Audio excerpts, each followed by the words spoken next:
Hello, and welcome to Language of the Soul podcast, where life is story. First of all, before I introduce today's guest, I'd like to say hello to Virginia Grenier, our producer and fellow author, and her new title, in my brain anyway, is Renaissance Woman Extraordinaire. Thank you for having me on here and giving me a new opening. I thought you were going to go with the librarian one. Oh no, we'll get to we'll work up to that one. Everybody's like, what does that mean? Yeah, I don't think our listenership is ready for that yet. For our actual nicknames. But anyway, you do tend to do it all. So my hat is off to you. Thanks for being here. And again, before introducing our guest, I'm going to do my best at sharing her bio the way I understand. I'm very impressed, and I believe Virginia is as well. I think it's going to be a very inspiring episode. And partly because a big premise of the book, and of course the podcast, is that story transforms. By telling our stories, we shift our own paradigms, but then by extension, those of society at large on the macro level.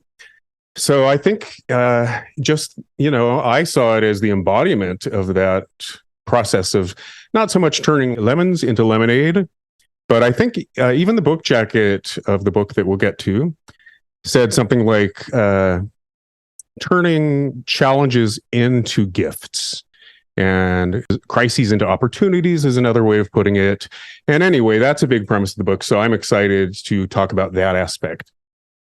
Nancy M. Schwartz, author of the duology Up, Not Down Syndrome and Up Bow, Down Bow, is an educator and a mother navigating the blessings and challenges of raising Alex, her son, with Trisomy 21. Among other diagnoses, I believe we can get to that. Nancy M. Schwartz has taught in Pennsylvania for 26 years. She holds certificates as an ESL program specialist, reading specialist, and elementary and early education teacher. Sorry, my dog's chewing on a bone in the background. I hope you can't hear that. Nancy, it's only mildly distracting. It's foreshadowing because my next book is about dogs. So it's all nice. Yeah, I did read that. I'd love to know the title in just a moment. Nancy's undergraduate degree came from Temple University in Philadelphia, Pennsylvania, and she attended graduate school at St. Joseph's University. Nancy spent several summers studying at the Teachers College, Columbia University, reading and writing project. As a positive and courageous spirit full of life, she enjoys ballet, reading, writing, art, fashion, animals, music, and most of all, motherhood. Welcome, Nancy. Thank you so much. Thanks for that introduction. Of course. We're so glad to have you. Yeah. Is there anything you want to clarify? Did I butcher your resume entirely? You did beautifully. The only little clarification is since the book came out, I've actually taught now in Pennsylvania, including college level, for 32 years. It's crazy. Oh, wow. Yeah, well, that's what happens, right? Time marches on, doesn't it? Keeps going. But yeah, I need to. Yeah, speaking of which, I need to go on LinkedIn and update my bio and resume, right? You blink, and yeah. Anyway, okay, well, I guess one way in is to go with the angle that really appealed to me, something really impacted me in reading as much as I could in preparation for today. So in an excerpt that I was able to listen to online, I was impacted by Alex, the cellist, initially being awed by his new cello and his parents' faith in him to succeed. You believe in me? I won't let you down. So what came to mind for me was this conventional wisdom: children become what you tell them they are. So does that resonate with you at all? Like the capacity and the possibilities that he was so excited to fulfill? Absolutely. Yeah. He just really seems to radiate and rise when he's given that opportunity. And the teacher was actually told not to bother teaching him because if he had trisomy 21, which is the medical term for Down syndrome, and he doesn't walk or talk yet, just tell the family you can't help him. And thankfully, he was her first student out of college, and she's been working with him for over 4 years. And he just had his first performance with the orchestra at school. And it's just, he's so full of possibility. And I think we all just kind of see what's right in front of us and not necessarily what's underneath and inside us. Yeah, that's beautiful. Yeah, go ahead. I was going to say, because I don't know how much background you've looked into us, Nancy. I know we shared a little bit, Dominic and I, of who we are, but I'm of course in school getting working toward my licensure so I can do clinical mental health. And when I was just kind of listening to talk about that, one of the things that I've been looking to do is, so out here we have a group that works with quite a few families that have children who have Down syndrome, and then also autism. And it's amazing how so many people overlook the things those kids can do because they focus so much on what people consider to be a disability versus looking at what they are capable of and what they're able to teach everybody else who we call normal in the world. So through his it's so true. So true. I mean, I just think of those little things on the ground, those little prickly things we step on and get annoyed by, but they're full of seeds and they're full of possibility. And so is he, and so is everyone, and all kids. We always try to fix things, but sometimes we just have gifts that we have to really, really treasure. Absolutely. I figured we'd work up to this, but why not dive right in?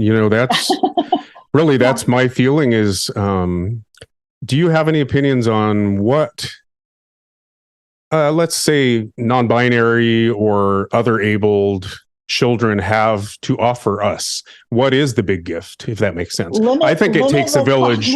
Yes. Limitless possibility. And I think we just all need to embrace each other and become diversity. more Yes. But also unified and just our unity of existence.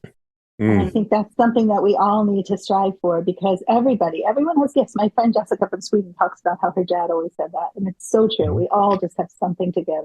Well, interconnectivity is the word of the day, right? With so much divisiveness, I do think we all need to realize, it takes a village, right? It takes all kinds, and everybody's got their unique gifts that they're meant to contribute.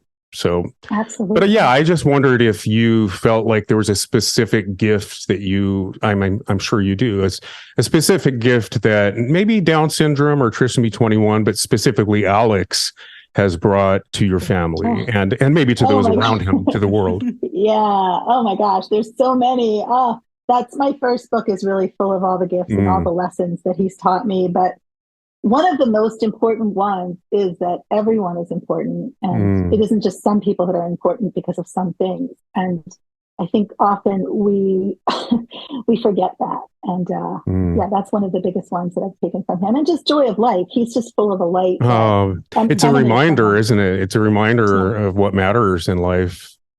He is totally a reminder of what matters. Love, right? It's yes. Yeah, and he doesn't speak yet, but yet he says so much just by existing. Yesterday we went to the Oktoberfest at the college where I teach, Rosemont College, and he won something. He won maracas, and he held on to them. And that was like such a huge thing for him to sustain a grasp on something. And he ended up meeting the president of the college, and it was such a nice experience. That's just how he is. He just calmly comes in and wins the day, and that's just kind of what he is. He's I guess that's like my other kids.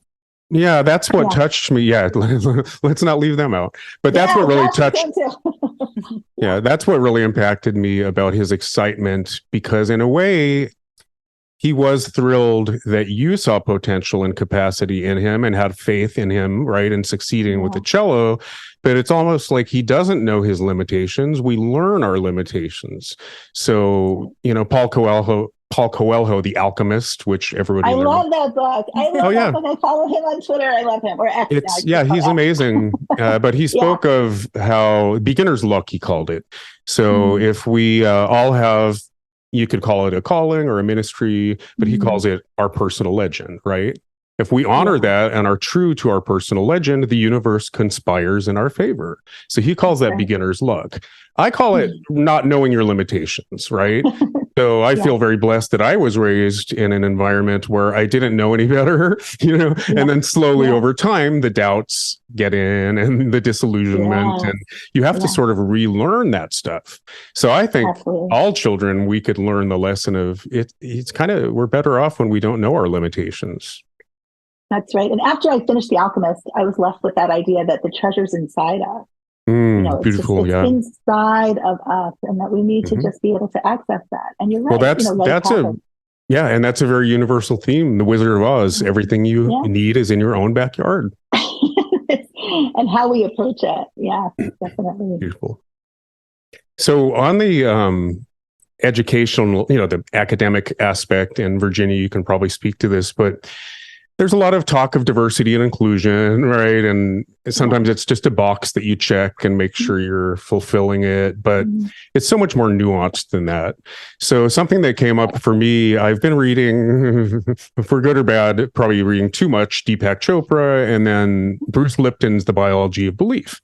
And they both talk about this idea of synaptic pruning that fascinated me. And I may not get it exactly right, but we continue after birth, after arriving on the planet, our brains continue to produce brain cells. So at the age of 6 months, we have more brain cells than we'll ever have before or after.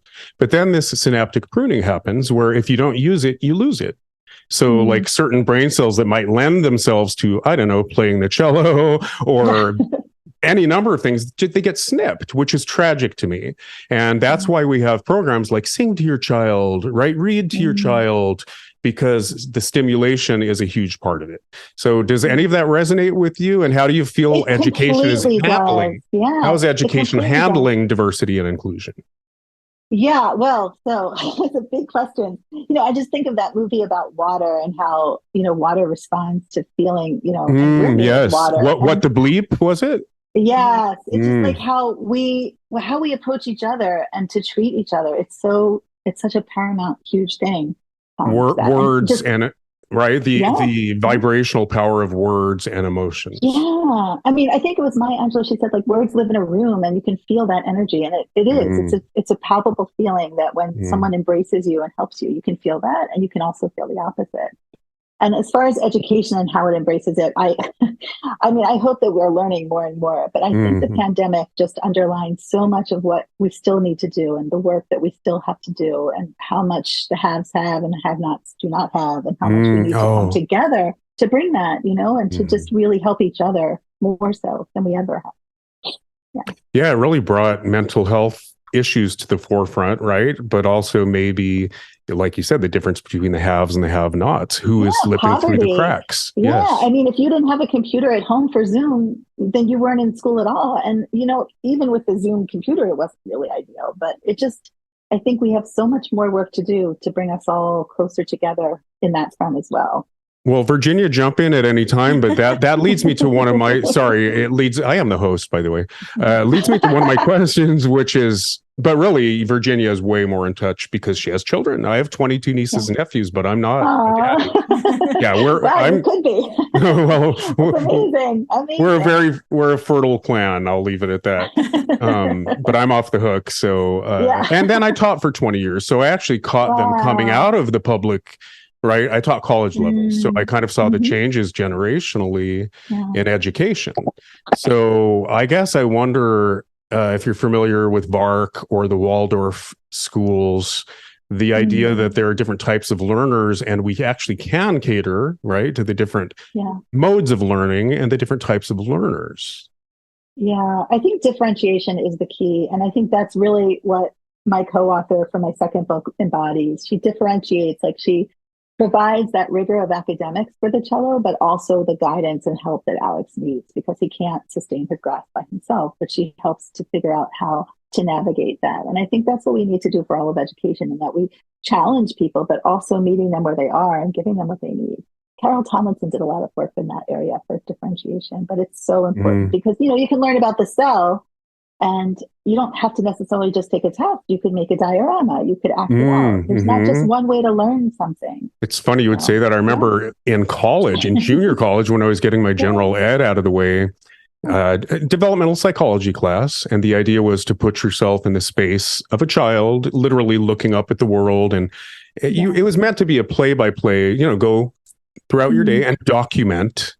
But instead, I made the mistake of writing, "The trees flew by like soldiers marching into battle." And the teacher literally wrote, "Did they really march by like soldiers?" And I was like, that is the epitome of a discouraging educator. And then exactly. I was learning my art history at the time in preparation to go to Art Center, and I wrote a compare and contrast essay, and I happened to know my art history. But she literally accused me of plagiarism back then, before the internet. And at the end of the conversation ended with, "Well, I don't believe you, but there's nothing I can do." How discouraging is that? Yeah. I'm sorry. I am sorry. Those teachers also, I mean, it's just, I guess all of life is a lesson, and you've learned from that, and you will never do that to a student or other person. Well, I'm a rebel without a cause, so it probably was, it was probably good, something good to rebel against. Right. And I feel like that, like those hard lessons do teach us things that we can bring with us to other spaces and places. That's true, but not fun to go through. Yeah. Well, only later did I realize, that's what they mean. But it's a lot of responsibility being a teacher. Yeah, it sure I didn't let it is, get me down. Yeah. Oh, that's good.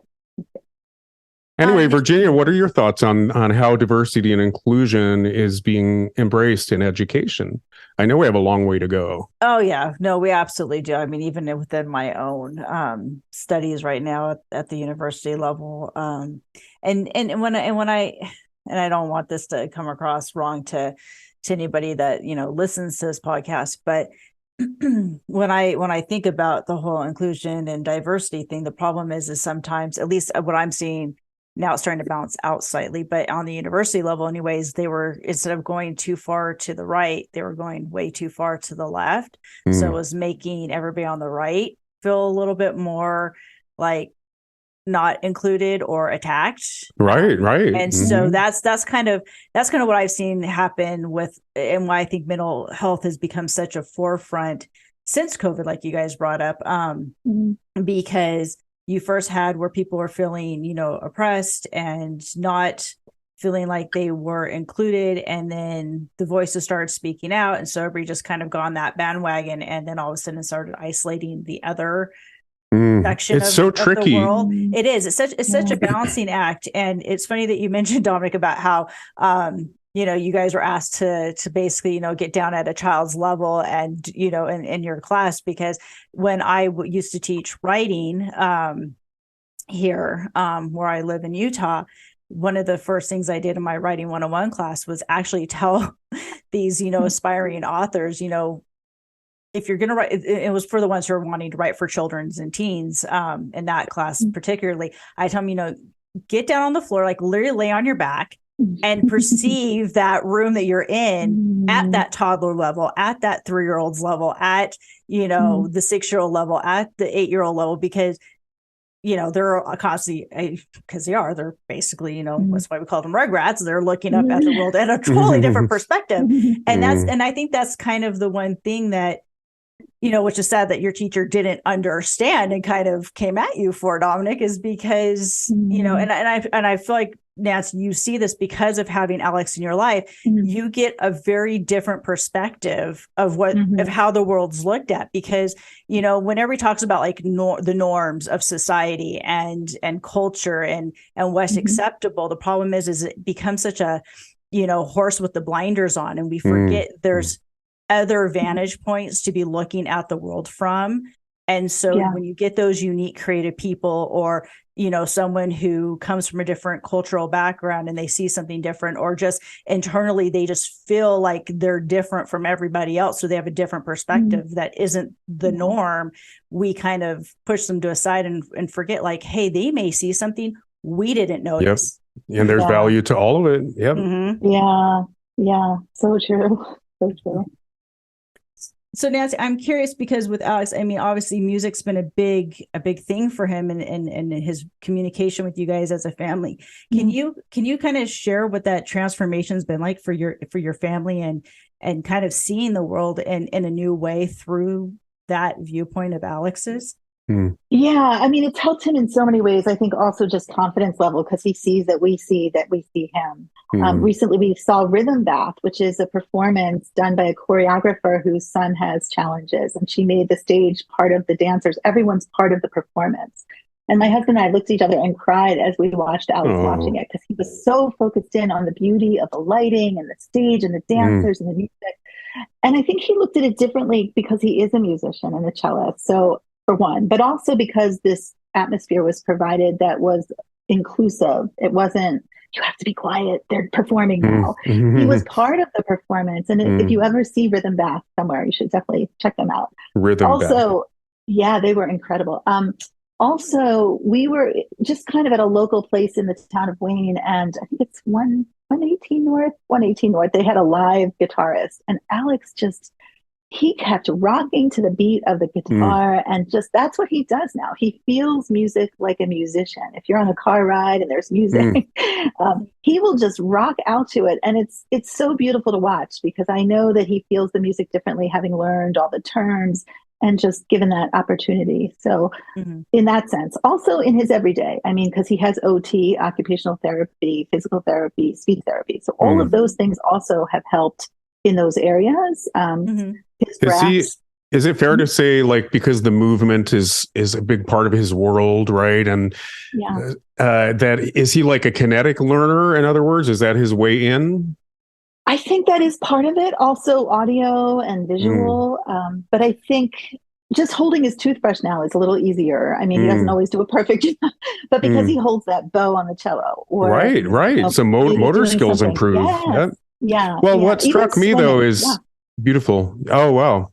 Well, for me though, it's also like it bypasses cognition in a way. I think it's ironic. Our title is Language of the Soul, and Virginia and I had to really parse. I'm talking about story being the language of the soul, not language being the language of the soul. You know, that's the whole premise of the book. So it originally was called Word and Image, Story of the Soul. So story is comprised of word and image, and you can reach people through the heart, the mind, or the viscera, I call it, right? And sometimes the ineffable, intuitive, non-linear is more powerful because it predates language. So I am really touched when I see a child that is just, it's so wired in us to sing, to move, to dance, and it has nothing to do with cognition, if that makes sense. It's almost ineffable is my word. Yeah. Right. And yet it helps all those things, because I feel like his comprehension of that Rhythm Bath performance was so much more comprehensive now that he's had this experience. So beautiful. It's incredible. Yeah. Well, I'm going to take the opportunity for a slight transition. I mean, to be somewhat linear, is any of this related to the excerpt that you've chosen? I'm hoping you have an excerpt that you can share with us. All related. I have both books. Would you like me to share one from Up, Not Down Syndrome? Absolutely. Yeah, whatever you're inspired to share. Yeah. Okay, sure. So this is just a page from Up, Not Down Syndrome. And the way that the book is, it's our story. And then it's basically the lessons he's taught me, and in his voice, if he could speak, what he would say. So I'll just read you a quick part of the story and maybe a couple of the lessons and a little of his voice. How's that? Perfect. Sounds good. Okay, great. Alex's situation was out of my control. I was forced to ask myself what was in my control. The answer was my actions and attitudes. The answer is always my actions and attitudes. Throughout the days and weeks, I waited for my baby to come home because he was in the hospital for a month. I found myself thinking often of a greeting card I had purchased in Maine when Michael, my husband, and I were dating, and the card read, "The longer I live, the more I realize the impact of attitude on life. Attitude to me is more important than facts. It's more important than the past, than education, than money, than circumstances. Than failures, than successes, than what other people think or say or do. The remarkable thing is we have a choice every day regarding the attitude we will embrace for that day. We cannot change our past. We cannot change the fact that people will act in a certain way. We cannot change the inevitable. The only thing we can do is play on the one string we have, and that is our attitude. I'm convinced that life is 10% what happens to me and 90% how I react to it. And so it is with you. We are in charge of our attitude." And that's from Charles Swindoll, but I love that. Woohoo! You're preaching to the choir, man. When we nurture ourselves, we have more to give those we love. This is particularly important when caring for a child with challenges. In those early days, I had to force myself to care for myself. I was so consumed by mothering, I struggled to see myself as a separate entity with needs and desires of our own. So that's just part of the story in that chapter. And then the lessons of that chapter, thank you. The lessons Alex taught me. And it's just a picture of Alex with his friend. And I never thought he'd have friends when he was born. And this is his first friend, which you can't see, but it's a cute picture. It is possible to make lifelong Well, friends. maybe, is that one of the pictures that we're going to post with the episode? It could be. It could be. Yeah, yeah. It is possible to make lifelong friends by connecting with them through the heart. The future is full of hope. The future is bright. Friends keep us happy, positive, and peaceful. Learning about others, their lives, and rituals is important. Taking care of one's own needs is essential. Just because a person cannot speak does not mean they cannot understand or communicate. Tolerance is not enough. We must embrace difference and accept everyone, especially children, as they are. And then if Alex could speak, so each chapter ends with his voice. Alex, I am happy to be home with my family. I love them all more than I can ever say. That hospital was nice, but it's not my place. This is wonderful to be together. I love seeing my name, A-L-E-X, on my door with my brother's name, S-A-M. And that's my reading. Oh, wow. Wow. Beautiful. I love the structure, ending with the lesson and specifically from his POV. That's amazing. Yes. Powerful. Thank you. Thanks so much. Virginia, you can jump in, but I guess one thing that struck me about that is your own learning curve, which to me, that is a big premise of the book and the podcast, is the cathartic function of writing and how we do kind of, anyway, from what I understand, part of the catharsis is we do create policy, not just an emotional catharsis through the creative process, but by telling our stories, we actually write policy for our own life. And that's how we get unstuck, Aristotle would say, from our complexes, right? And that's how we move forward. So in my own writing, I've always reached a point where I think I know what I'm writing about. I know what the themes are, but there's always a surprise, like, oh, I was actually subconsciously working out A, B, C, or D. And it is a lot of responsibility to write policy for your own life. So what I loved about that is just how beautifully you expressed this idea that we do have power over our worldview in any given moment. And that is the narrative, right, that we tell ourselves. And any moment can be transformed. And I would add from fear to love, right? That's what storytelling is. You're hinging on fear and love. So just beautifully put. Thank you so much. Yeah. And it is like that for me. Writing is just like what you talked about. It is just, it focuses me on what is important and then helps me to have everything else that is not important. Yep. Do you ever read it later and read your own writing later and see other levels in it too? It's like, oh, I didn't realize I was saying that. It's true. And just like you can pick up a book at different points in your life, the same book, and see it. Absolutely. Yes. Yeah. Well, The Alchemist, you could read that at 20, you could read it at 40 and 60, and you're going to get a different meaning out of it. Totally. Anyway, as a writer, Virginia, as a writer, do you have any comments on that? I guess the catharsis is one way of putting it, but I think separate from the emotional catharsis is, like I said, kind of transforming your thought forms and your paradigms and your ideas. Yeah, well, and I was wondering, I mean, because the other thing too, I know when we set out to write, and usually, most people who want to write a book and get it published, it's because you feel like you have something you need to say and share with the world. So I'm just kind of curious, when you sat down and decided, I want to share, the story of my son Alex, and just kind of the lessons my family and I have learned. What were you really hoping to convey to your readers that, because I'm sure part of it had to do with, kind of breaking those stereotypes and the misconceptions of, Down syndrome as well. Such a good question. Yeah. So when he was born, I really thought our lives were over. Josh and Sam, what did I do to my other sons? And, he wouldn't be cute. He wouldn't be invited to birthday parties, and we would just kind of curl up and die, and that's it. And in the hospital, this mom who actually started the Buddy Walk, which is going on today, of all things, it raised enough money to have a whole center at Children's Hospital in Philadelphia for Trisomy 21, this walk she and her friend Liz created.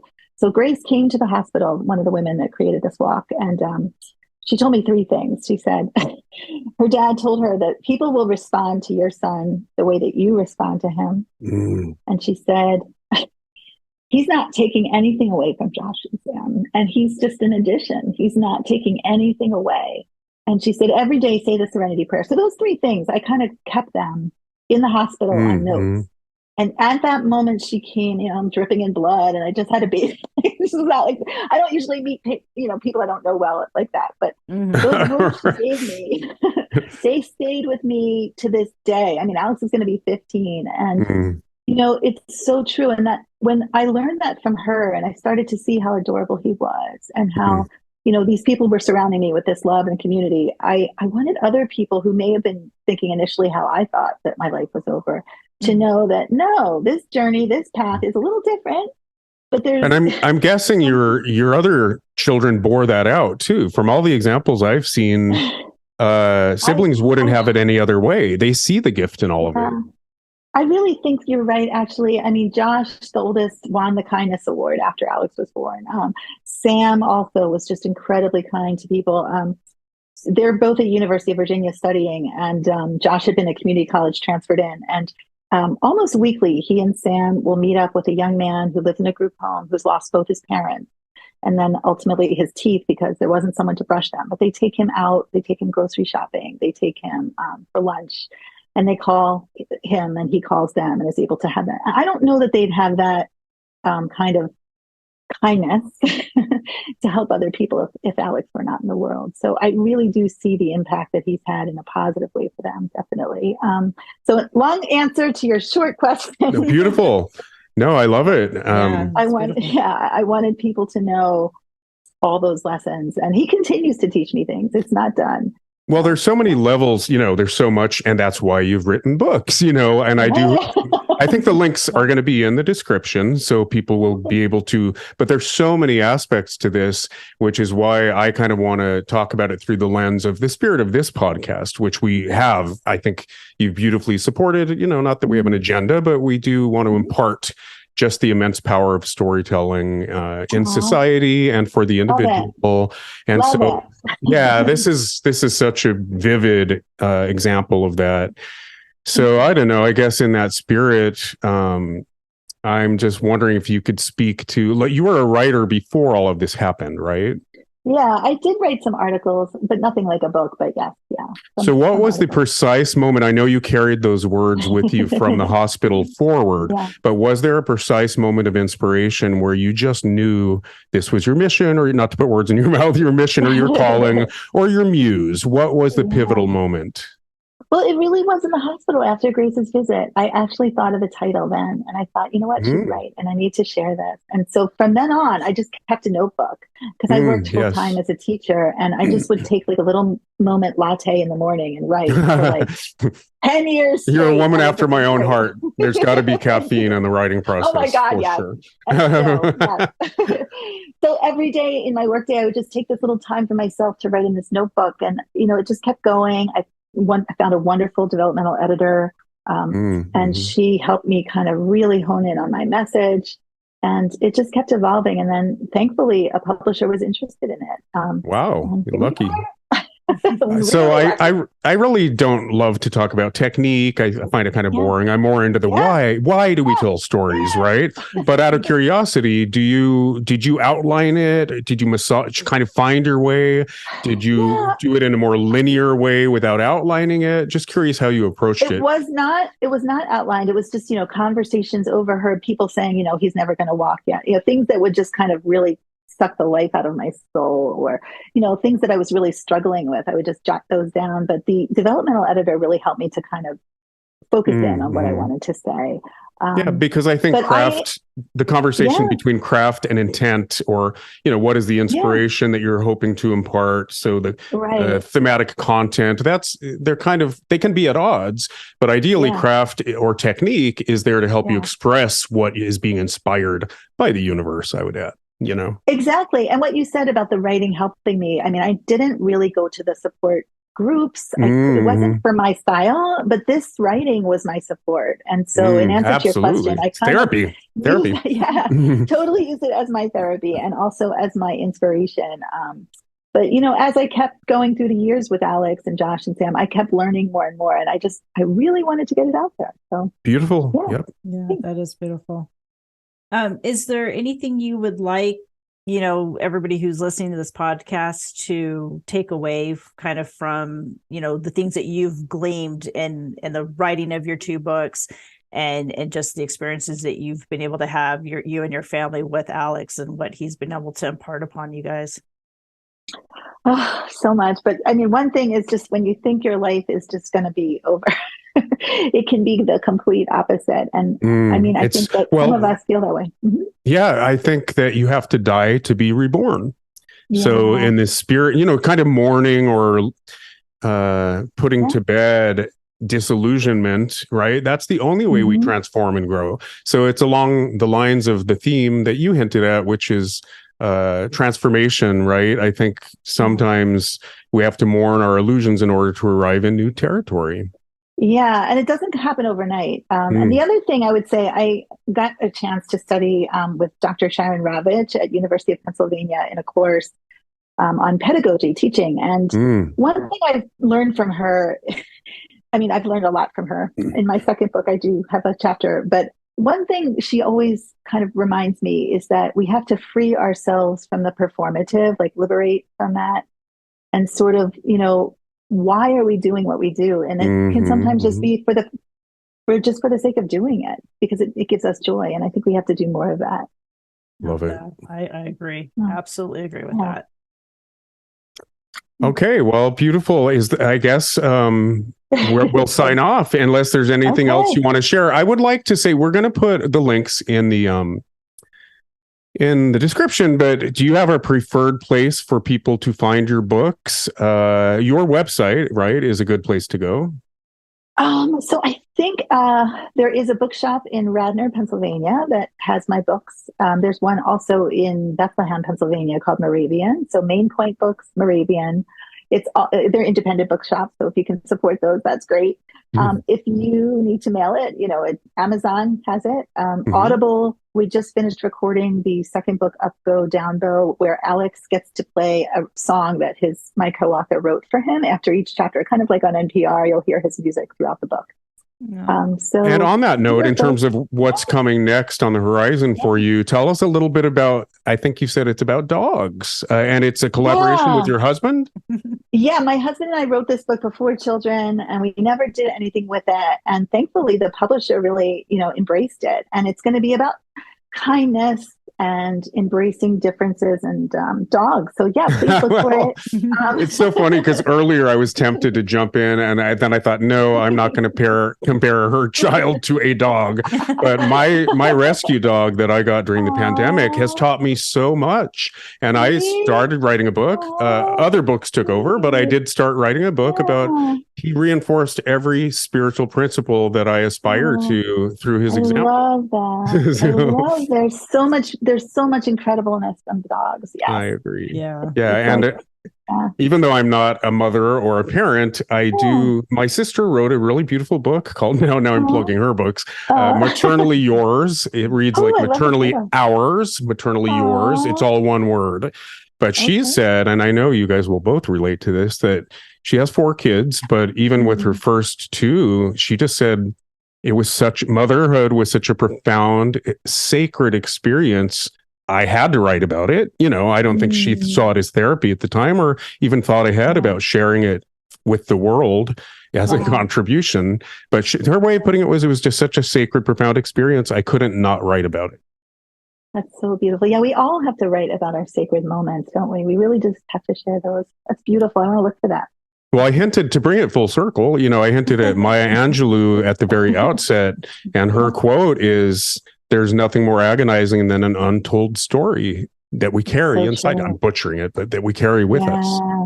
And it is my premise that, we're wired by evolution literally to carry thought forms to the next. I mean, it's a bit of a reach and I'd have to explain it more, but I think a simple way of putting it is evolution wants us to be our best selves, to reach our potential and our capacity, and through epigenetics, pass that on to future generations. And telling our stories is how, as much or more than political persuasion, as much or more than activism, telling stories is how we change minds. I think we change minds by touching hearts. Okay, I've gotten my agenda in. Love it. No, and that's totally true. What you said, Dominic. Dominic mentioned at the beginning of the podcast, what the whole point of what we're doing here is, language is important, and that's how society and culture connects, but it did start more through the auditory storytelling before there was a written language. And that's what's so important about what you're doing, Nancy, and what other creatives do, be it in the written word, or be it in music, or even within the writing of a movie and a play. Real quick, there's more and more evidence that even the earliest cave paintings in Spain, I think they're now speculating that the acoustics of the cave, right, had a lot to do with the development of language. So I think that's what I love so much about storytelling, is how you can literally touch all the senses, But I think more importantly, we learn more than the didactic realm. We learn emotionally. So our brains map those experiences for survival, right? Those that we associate with heightened emotion. So that's why we largely, everything's different. Literature is very cerebral, and film is a little more of a feeling medium, but story largely changes thought forms by appealing to the emotions. There's ethos and there's logos and there's different modes of persuasion. But I just think we learn more in the narrative realm than the didactic. Oh, true. Definitely. Okay, well, I thank you so much for being here. I know it'll be inspiring to people out there, and I hope you feel like you've shared what you'd like to impart. Is there anything else you want to share? Oh, so much gratitude to you both for what you're doing. I love the name of your podcast, and it really does speak to me. So thank you so much. Thank you. Thanks for being here. And thank you, Virginia. So as our sign off, Virginia, I am now going to ask you to pick a number from 1 to 352, and I'll tell you what I'm going to do with that number in just a second. Okay, 56. Okay. So my brainstorm was to offer a little bit of inspiration in the spirit of the podcast by going to whatever page you've picked and just read the first paragraph at the top of the page. Okay. I am hoping that synchronicity will play its part and alchemy will step in, and it will somehow be related to our episode. Okay, I'm going to page 56. Hopefully, maybe it'll be inspiring or enlightening or thought-provoking. One never knows. I'm at the top of page 56, and I feel it in my heart. It's going to be related to this episode. Okay. I opened this chapter by alluding to Woodstock. At such a communal event centered around the arts, brain waves are known to synchronize. Anyone who's attended a drum circle knows well the prevalence of theta waves that is the palpable expression of peace and harmony. However, large gatherings can also incite the baser instincts of aggression and mob mentality vehemence when the devil's cocktail is induced. That's a term I referred to earlier. Since the dawn of time, demagogues have relied on the innate understanding that by stoking fears of the other, of a common enemy, of the future, they can divide and conquer. God, how relevant is that right now? Picture, that was from my mouth, not the book. Picture the stampedes that occur at soccer riots when chemistry is riding high and aggression is stoked toward the opposing team. Picture a Hitler rally or a Trump rally. This is the devil's cocktail of oxytocin and adrenaline at work.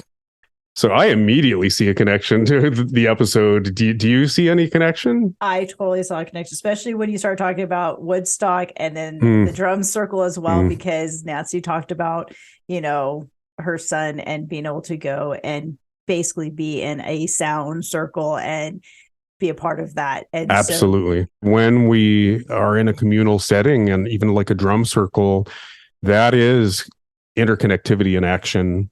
And then, it got a little negative when I showed the opposing side of it, but maybe that's the responsibility we have as storytellers, not that to wax moralistic and say there's a good, bad, right, or wrong kind of story to tell, but we can certainly choose if we're feeding a cultural addiction to cortisol and adrenaline. And there's a guy named Dave Megacy that wrote the year of my birth, 1968. He wrote the first book about what he saw as the inherent violence in professional sports and the NFL in particular. He made the case that this is habituating people to accept the war in Vietnam, which was in full swing at that moment. So I'm not the only one, you know what I mean? And he feels a lot more strongly than I do. But I think we can choose which kind of stories we can tell. Do they have redemptive value? And sure, that's in the eye of the beholder. Or is it just maybe mindless entertainment that's stoking fear of the other or feeding a cultural addiction to adrenaline and cortisol? And that's exactly why we do this podcast, is because that's the whole point of story, is you need to understand the different story and narratives that are out there, but you also need to, so you need to be cognizant of that and be aware of it. But at the same time, you need to pick and choose what you want to feed into your soul. Absolutely. Of a story narrative to make you the person you want to be in life. And if you feed junk in, you're going to get junk out. I love it. Yeah, I put it in the book like we're fish breathing invisible water. Some people are so unaware of story that they just buy socialization and the status quo hook, line, and sinker. Yeah. I'm not championing any good, bad, right, or wrong kind of story. I'm championing an awareness, like you said. So if we can begin to parse between when am I being sold something? What is the fine line between propaganda and actually redemptive storytelling with artistic integrity and literary value with, as you said earlier too, something to say in the world? And you can agree with it or not, but you could call it redemptive content versus, like I said, the mindless entertainment that can be feeding adrenaline and cortisol. But also, when is it propaganda? Just an awareness. Yeah, totally tied in. Yeah, I love this. It's kind of fascinating how it just worked out. I hope that's the case every week. And I'm going to end with our little sign off by saying, remember, life is story. And we can get our hands in the clay. Individually and collectively, we can tell our own story. See you next time.